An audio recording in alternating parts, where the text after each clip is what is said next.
पंचायत नारायणपुर से पैक्स अध्यक्ष लड़ रहे चुनाव, ईट चुनाव निशान इनका, जिस पे देना है मतदान क्रमांक संख्या 4 पे है।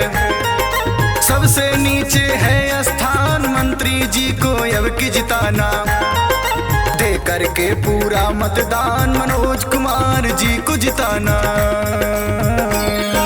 तो भाइयों बहनों याद रखिए, इस बार सिर्फ और सिर्फ अपना मोहर ईंट छाप पे लगाना है, क्रम संख्या 4 नहीं भुलाना है। मनोज कुमार उर्फ मंत्री जी को अपना पैक्स अध्यक्ष बनाना है। दादा ने ठाना है, दादी ने ठाना है, माताओं ने ठाना है, बहनों ने ठाना है, इस बार भूल नहीं जाना है। सिर्फ और सिर्फ अपना मोहर ईंट छाप पे लगाना है। ग्राम पंचायत नारायणपुर से इस बार अपना पैक्स अध्यक्ष मनोज कुमार उर्फ मंत्री जी को बनाना है। तो भाइयों बहनों याद रखिए, जन जन की यही पुकार, मनोज कुमार उर्फ मंत्री जी आपकी बार आप सभी का चुनाव निशान है ईंट छाप। ईंट छाप पे मोहर लगाइए, मनोज कुमार उर्फ मंत्री जी को आपकी पैक्स अध्यक्ष बनाइए। गांव गांव और गली गली में गूंज रहा है एक ही नाम, मनोज कुमार मंत्री जी। आते हैं जो सबके काम, सबको खुशियां बांट के चलते, जीवन का उद्देश्य बनाए, ऊंच नीच या छोटा बड़ा हो, सबको लेते हैं अपनाए, शिक्षित ईमानदार प्रत्याशी। पंचायत नारायणपुर की शान मनोज कुमार जी को जिताना। किसी के झांसे, किसी के बहकावे में नहीं आना है। इस बार सिर्फ और सिर्फ अपने ग्राम पंचायत नारायणपुर से अपना पैक्स अध्यक्ष मनोज कुमार उर्फ मंत्री जी को बनाना है। जन जन ने ठाना है, इस बार मनोज कुमार उर्फ मंत्री जी को जिताना है।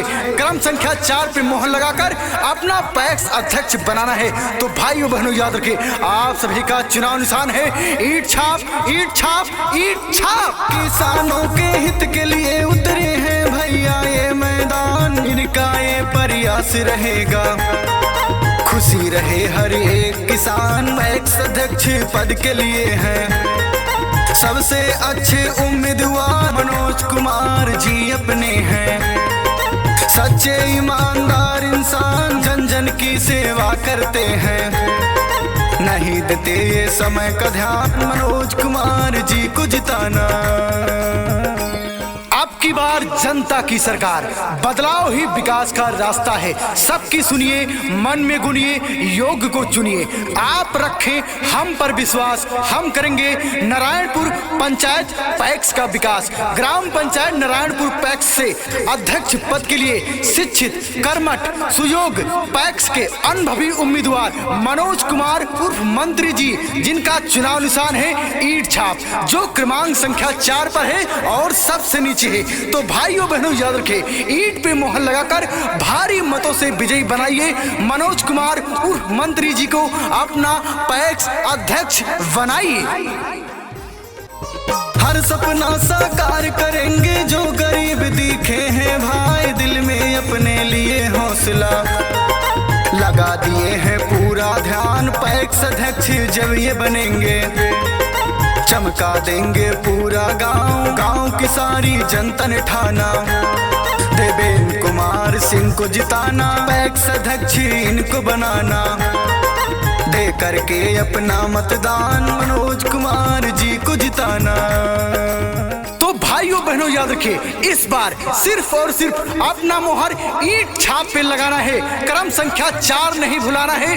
मनोज कुमार उर्फ मंत्री जी को अपना पैक्स अध्यक्ष बनाना है। दादा ने ठाना है, दादी ने ठाना है, माताओं ने ठाना है, बहनों ने ठाना है, इस बार भूल नहीं जाना है। सिर्फ और सिर्फ अपना मोहर ईंट छाप पे लगाना है। ग्राम पंचायत नारायणपुर से इस बार अपना पैक्स अध्यक्ष मनोज कुमार उर्फ मंत्री जी को बनाना है। तो भाइयों बहनों याद रखिए, जन जन की यही पुकार, मनोज कुमार उर्फ मंत्री जी आपकी बार आप सभी का चुनाव निशान है ईंट छाप।